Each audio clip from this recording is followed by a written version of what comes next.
to put it like this. The blockbusters in World War II dropping on London.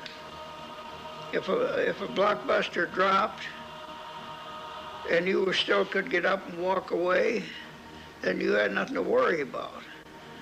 But with the atomic bomb, the nuclear bomb and that, you might be able to walk away, but it'll probably get you down the road. We never heard those code words. That's what surprises me on a lot of things. That, you know, and I didn't realize that there were so many tests, so many shots on each test.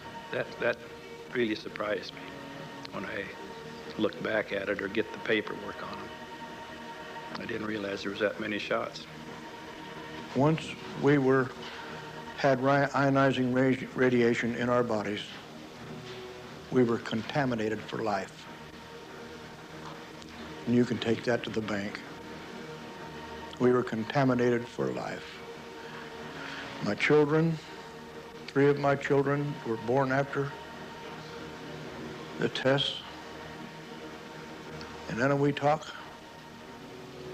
One later on in years, her teenage years, she had a hole in her heart.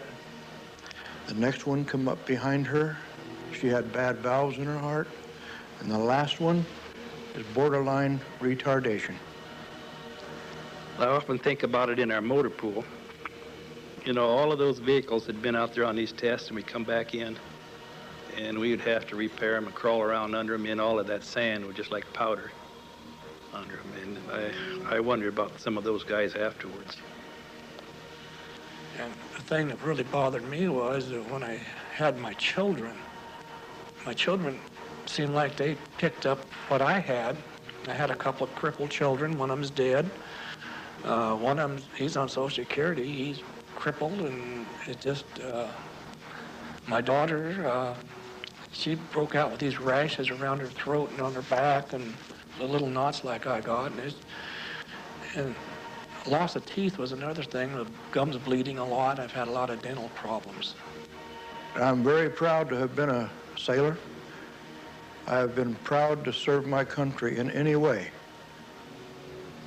But I don't understand why they would subject us to such long-term devastation. Physically, mentally, and for what I've done, and what it's done to my mind, in my mind, from those tests, what I have done to my children. You know, I've talked about it a little bit to different people, and they kind of shrug it off, think you're making up a story. Our government wouldn't do that. That's what a lot of them, the attitude that they give to you, that they just wouldn't do that.